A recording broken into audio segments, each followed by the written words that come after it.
El 7 de diciembre de 1941, el mundo cambió para siempre. Aquel día, el Imperio del Japón lanzó un ataque sorpresa sobre la base naval estadounidense de Pearl Harbor, en Hawái. Las explosiones sacudieron el Pacífico, y con ellas despertaron a un gigante dormido. En cuestión de horas, miles de marineros perdieron la vida, y Estados Unidos, que hasta entonces se había mantenido al margen del conflicto, declaró la guerra a Japón. La Segunda Guerra Mundial se volvía, desde ese instante, verdaderamente mundial.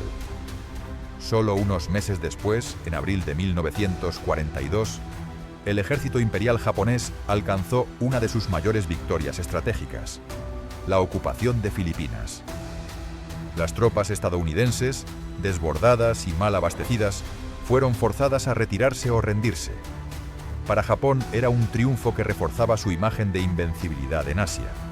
Pero esa ilusión sería breve, porque lo que parecía un avance imparable, pronto se convirtió en una lucha desesperada por mantener el terreno ganado.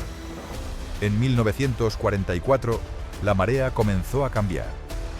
Estados Unidos, con su maquinaria bélica funcionando a máxima capacidad, lanzó una contraofensiva brutal en el Pacífico. Con un enfoque metódico, isla por isla, recuperaron posiciones clave. Desde las Salomón hasta las Marianas, cada batalla era más sangrienta que la anterior. El ejército japonés, orgulloso pero agotado, empezó a mostrar fisuras. Sus líneas de suministro se colapsaban, sus soldados morían por millares y la moral se desmoronaba. Lo que había sido una expansión fulgurante se transformó en una retirada lenta y dolorosa. Uno de los hombres elegidos para resistir en medio de ese escenario adverso fue Hiroo Onoda. Tenía solo 22 años, pero ya ostentaba el rango de teniente en el ejército imperial japonés. No era un soldado cualquiera. Onoda había sido entrenado en una escuela militar de élite, donde no solo se formaban combatientes, sino especialistas en guerra no convencional. Allí aprendió las tácticas del sabotaje, la infiltración en territorio enemigo, la manipulación psicológica y la resistencia bajo condiciones extremas. Estudió filosofía y propaganda, no como materias académicas, sino como herramientas de combate. Pero si algo marcó su paso por esa escuela, no fueron las armas, ni las estrategias, ni las doctrinas, sino una frase que se repetiría en su mente durante las siguientes 3 décadas. Nunca te rindas, nunca te quites la vida. Tu misión es resistir, sobrevivir y seguir luchando, pase lo que pase. El 26 de diciembre de 1944, Onoda fue desplegado junto a un pequeño destacamento en la isla de Lubang, un remoto paraíso tropical ubicado a unos 150 kilómetros al suroeste de Manila. Aunque bello en apariencia, Lubang se convertiría en un infierno verde para quienes se adentraran en su densa selva. De origen volcánico, con una vegetación espesa y montañas impenetrables, era el lugar perfecto para librar una guerra invisible. Su misión era tan sencilla como imposible: evitar a toda costa que las tropas estadounidenses desembarcaran y establecieran control en la isla. Para ello debían sabotear las pistas de aterrizaje, destruir el muelle principal y frenar cualquier avance enemigo, aun cuando eso significara pelear solos contra un ejército entero. Pero en el fondo, todos sabían lo que eso significaba: quedarse atrás, ser olvidados, resistir hasta el último aliento. Antes de partir, su comandante les dirigió unas palabras que jamás olvidarían. El combate puede durar 3 años o 5, pero pase lo que pase, volveremos por ustedes. Y luego miró a Onoda directamente a los ojos y le dijo con firmeza: te prohíbo morir. No era una frase simbólica, era una orden, y Onoda, como soldado leal, la cumpliría al pie de la letra, aunque eso implicara vivir una vida en guerra durante casi 30 años. En febrero de 1945, el infierno llegó a Lubang. Las fuerzas estadounidenses, apoyadas por una abrumadora ofensiva naval, comenzaron el asalto final sobre la isla. Los cañones de los buques bombardearon sin tregua, arrasando las posiciones japonesas. Explosiones, fuego y metralla convirtieron aquel paraíso tropical en un campo de muerte. Las líneas defensivas colapsaron en cuestión de horas. La mayoría de los soldados japoneses murieron en combate o fueron hechos prisioneros. Los pocos que sobrevivieron huyeron desorientados, sin órdenes ni esperanzas. Pero entre ellos, 4 hombres se adentraron en la selva, liderados por el teniente Onoda. Eran apenas un puñado, armados con fusiles, granadas y una férrea determinación. Desde ese momento, para ellos, comenzó una nueva fase del conflicto. Una guerra de guerrillas en la que el enemigo no siempre tenía rostro y donde la selva sería su único refugio. Durante los primeros meses, sus acciones eran esporádicas pero calculadas. Se movían con sigilo, como sombras. Atacaban cosechas, robaban alimentos, quemaban campos de arroz y desaparecían antes de que alguien pudiera verlos. Los aldeanos los temían. No sabían si eran soldados, bandidos o fantasmas de la guerra. Para Onoda y sus hombres, cada día era una batalla por la supervivencia y por la causa que creían aún viva. Lo que no sabían es que, a miles de kilómetros de allí, todo había terminado. El 15 de agosto de 1945, Japón firmó su rendición incondicional tras los bombardeos atómicos sobre Hiroshima y Nagasaki. La Segunda Guerra Mundial había llegado oficialmente a su fin, pero en la espesura de Lubang, sin radios, sin noticias, sin contacto con nadie, Onoda y su escuadrón seguían luchando. O tal vez lo sabían, pero no podían o no querían aceptarlo. En octubre de ese mismo año, la primera señal del Nuevo Mundo llegó desde el cielo. Un avión sobrevoló la jungla y arrojó volantes impresos en japonés. El mensaje era claro: la guerra había terminado. Todos los soldados debían rendirse y regresar a casa. Pero Onoda, que había estudiado propaganda como un arma más del arsenal militar, desconfió de inmediato. Para él era una trampa, una estrategia psicológica del enemigo para obligarlos a salir de su escondite. Y no fue el único mensaje. Con el paso de los meses, más volantes cayeron desde el aire. Algunos contenían fotografías familiares, otros cartas manuscritas, incluso mensajes firmados por sus propios parientes. Pero los soldados, ya envueltos en una paranoia absoluta, analizaban cada palabra con obsesiva desconfianza. Un error tipográfico, una dirección que no reconocían, una expresión poco natural. Todo se interpretaba como prueba de falsificación. Nada podía ser creíble si no venía acompañado de una orden directa, en persona y bajo protocolo militar. Así, aislados del mundo, atrapados entre los árboles y sus convicciones, los 4 hombres decidieron seguir luchando por un país que ya había dejado de pelear. Pero no todos resistían con la misma convicción. Con el paso de los años, el aislamiento, la dureza de la vida en la selva y la creciente incertidumbre comenzaron a quebrar la voluntad de uno de los soldados, Yuichi Akatsu, el más joven del grupo. En 1949, tras 4 años de vida clandestina, Akatsu ya no podía más.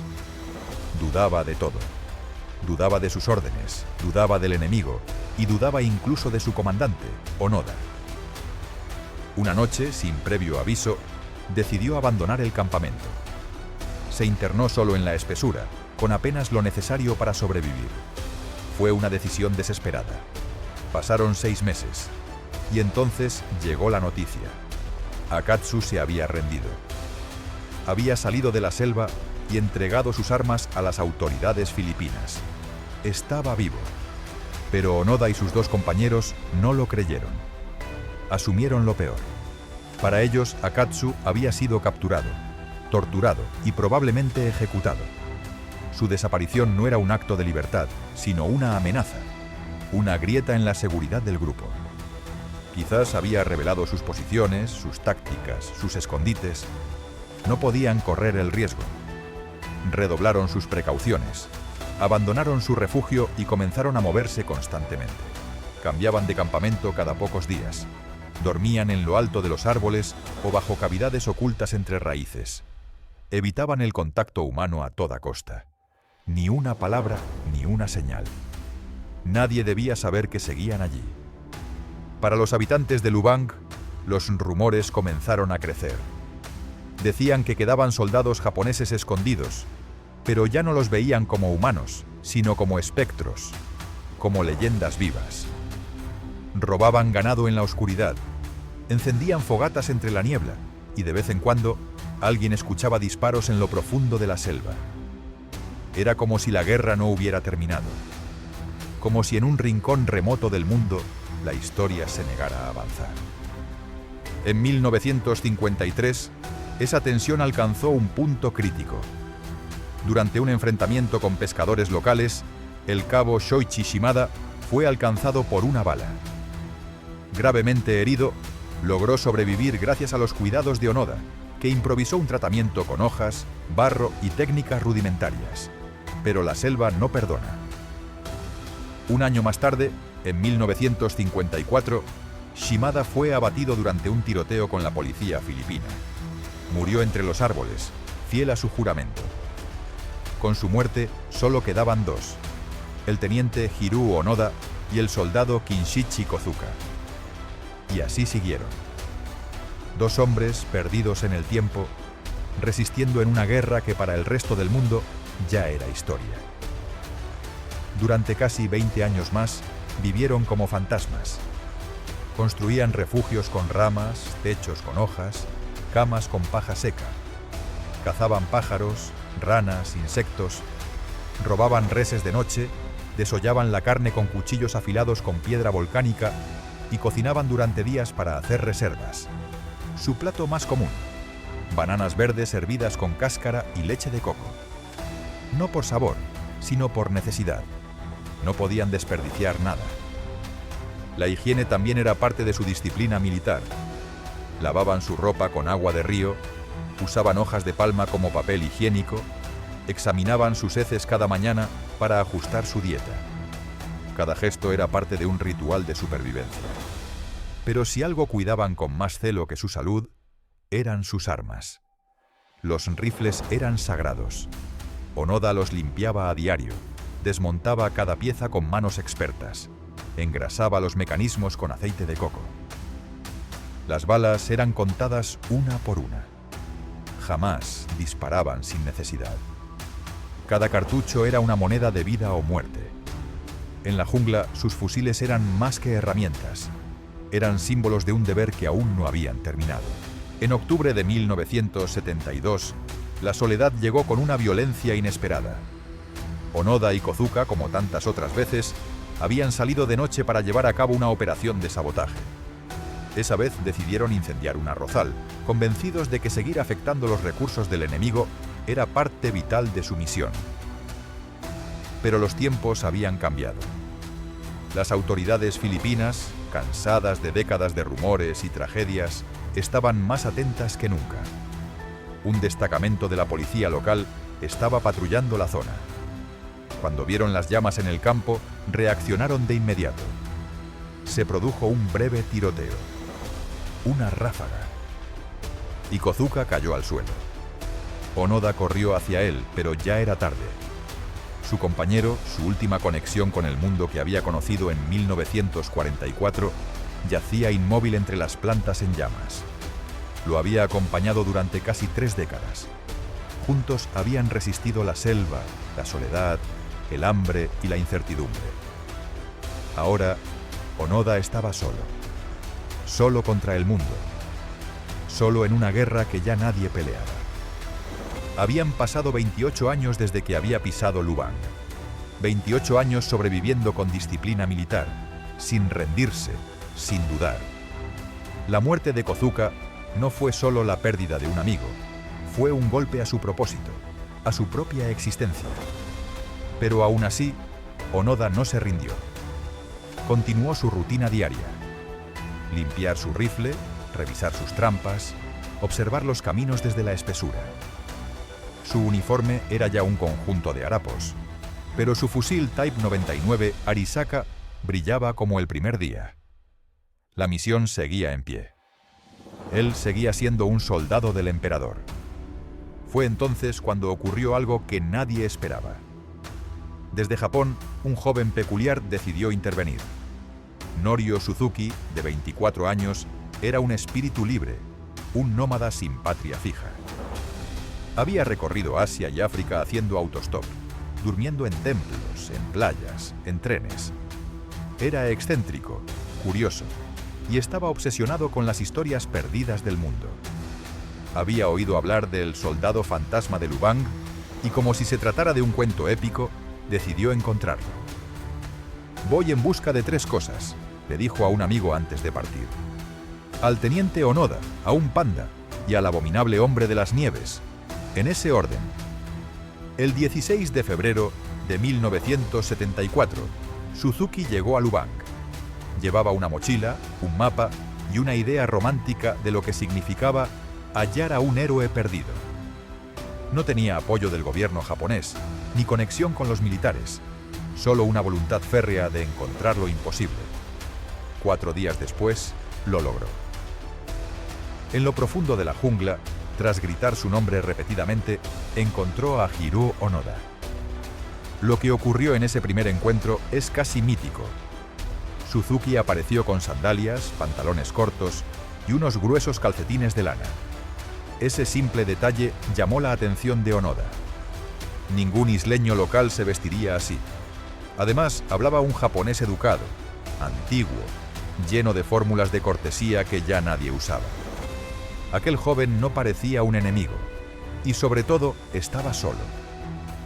Onoda le apuntó con su rifle por costumbre, pero no disparó.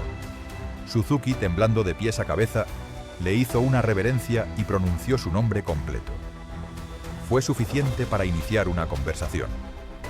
Se sentaron bajo la sombra de los árboles, como 2 hombres separados por una guerra que ya no existía. Suzuki le habló de Japón, de la paz, del mundo que había cambiado.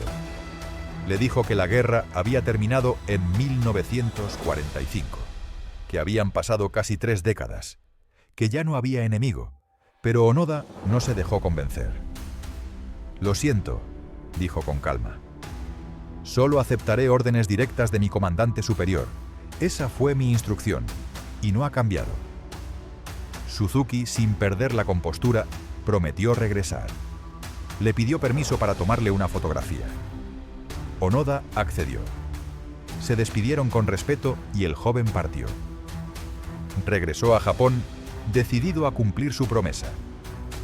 Comenzó una búsqueda frenética por todo el país hasta encontrar al hombre que hacía 30 años había enviado a Onoda a la jungla, el ya retirado mayor Yoshimi Taniguchi. Lo halló trabajando en una librería, llevando una vida tranquila, ajeno a la idea de que su subordinado aún seguía en combate. 2 semanas después, el 9 de marzo de 1974, ambos estaban de vuelta en Lubang. Onoda, al ver a su antiguo comandante, se irguió como si fuera un cadete. Llevaba su uniforme remendado, la cara curtida por el sol y el rifle limpio entre las manos. El mayor Taniguchi se cuadró y con solemnidad pronunció las palabras que Onoda había esperado toda su vida adulta. «Por orden del Estado Mayor del Ejército Imperial, cesan todas las operaciones militares. La guerra ha terminado. Puedes deponer tus armas». Onoda no dijo nada. Bajó lentamente su rifle, se quitó la mochila, entregó su espada ceremonial, su fusil Arisaka, más de 500 balas perfectamente conservadas, varias granadas y el cuchillo que su madre le había dado en 1944 para usar en caso de captura. Su mirada era un abismo de emociones contenidas. Después de 29 años, 3 meses y 13 días, Hiroo Onoda dejaba de ser un soldado en guerra. Onoda entregó su espada ceremonial con gesto solemne. Depositó cuidadosamente su rifle Arisaka tipo 99, impecablemente mantenido a lo largo de los años. Entregó 500 balas perfectamente conservadas, varias granadas aún funcionales y un cuchillo que tenía un valor emocional incalculable. Su madre se lo había dado en 1944, con una sola instrucción si caía prisionero: que el enemigo nunca te vea débil. Pero Onoda jamás tuvo que usarlo. Era el 10 de marzo de 1974.